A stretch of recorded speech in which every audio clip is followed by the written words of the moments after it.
This is part 2 of our evaluation, in which we're going to be talking about our target audience.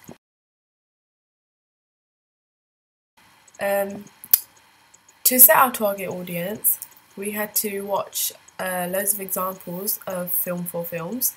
So we watched films like Brick Lane, Submarine, Fish Tank, Nowhere Boy, This Is England, London to Brighton. The main one that we've taken our film after is called My Beautiful Laundrette, which really stood out to us. But basically the purpose of this was to identify who Film 4's target audience is in order for us to make our own film for them.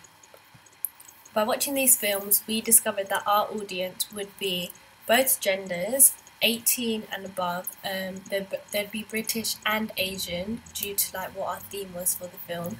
The music they listened to would be R&B, pop, Kiss, Capital. They'd watch TV shows like X Factor, The Voice. They'd watch films that were horror genre or comedy or rom-com or whatever. They'd vote Labour as they're all just coming out of uni or they're going into uni and would eventually like jobs.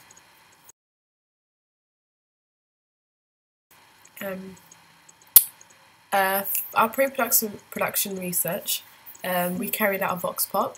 We went to places like shopping centres, went to a school, and we sort of just asked around our questions were if they'd seen a British social realist film, what their views on this were, and would they encourage watching it.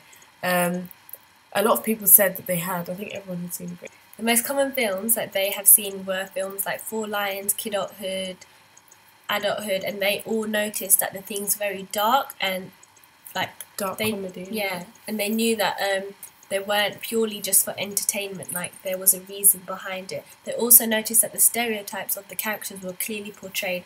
That's what we wanted. That was the main thing that we wanted to get across in our opening sequence. A lot of them just sort of appealed to teenagers, didn't they? Obviously, teenagers said that they've really enjoyed it. They kind of liked the theme of dark comedy.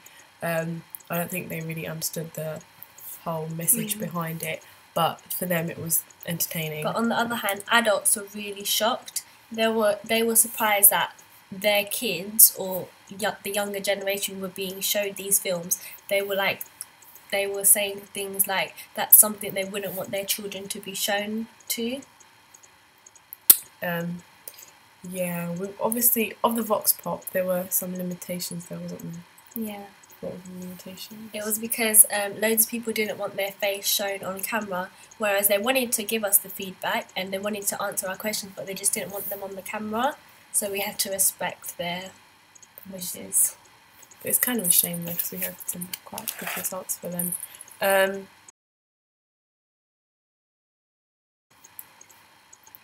How did we do it? Using our vox pop, we took all our information and made sure that our music and clothes and everything inside it were appropriate. For example, when we were creating our music, we sat down in the studio with the composer and asked him. We told him what our themes were, and then we asked him what he would do with it, and then he made a little track and we listened to it, and then we bumped around, changing things and editing things, and then we came to this. Another method that we thought would be really good was to make our audience aware of the costumes we put in there in our opening sequence, as we wanted them to be able to relate to them. So we put clothes in there that they would know. For example, we put Armani tops in. One of the characters were wearing an Armani top, so the audience would know that brand as it is a well-known brand. Also, the main character, the white male character, was wearing Beat headphones. Our audience would know about that, as it is something big right now.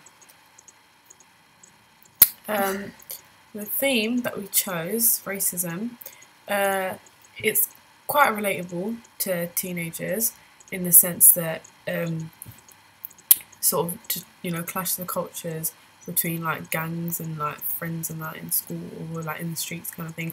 So in that sense, I guess they can relate to it. It's kind of discriminating, and a lot of teenagers as well as older people are aware of clash of cultures around them. So it's a good way to sort of just to people that are not aware of it to sort of make them aware, and especially our target audience, because those are the kind of obviously people that are going to watch it, you know, people who have an interest in this kind of thing, because not everyone, it doesn't really appeal to everyone, it's not everyone's like style. Yeah. We also wanted to make sure that the audience that we wanted were active audience, as we wanted them to think about what we were showing them, and we wanted them to ask questions and tell their friends about it, to go watch it. So it was not purely entertainment, as they would learn something from it. And we thought that the theme that we were hitting had residual ideology in it, as it is still now in our current society as well. Although it's quite outdated, people don't really believe in it, but it is anymore. still there. But it still exists, and that's a really big thing for our audience.